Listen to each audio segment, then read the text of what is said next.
Tovarăși, haideți să vă spună nenea Nicu o poveste.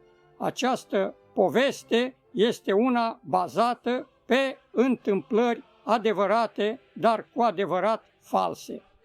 În vara anului 1968 stăteam liniștit și citeam presa liberă în liniște, fără să mă stresez cu dragă mea soție Elena, dar dintr-o dată primesc o notă care mă anunța că tovarășul Leonid a atacat Cehoslovacia.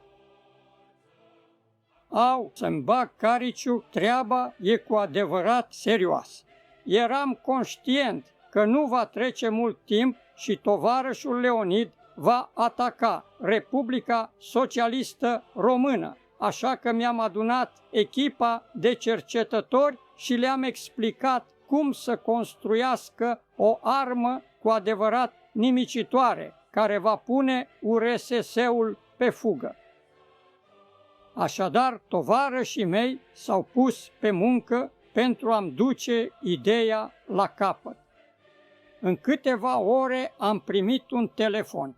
Domnule tovarăș suprem, vă anunțăm că am dus proiectul la capăt. Vă așteptăm în inspecție.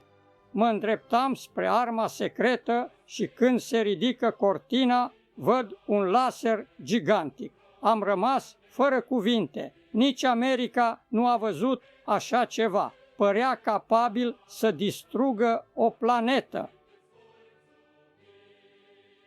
Între timp, URSS-ul intră în România pe la granița din est. În același timp, laserul meu era pe drum în timp ce trupele sovietice înaintau. Rușii nu știau ce urma să-i lovească. Laserul a început să facă piu-piu, iar tancurile lor pam-pam. A fost o bătălie crâncenă. Ne-au luat 2 ore să dăm de-a gata toate tancurile sovietice.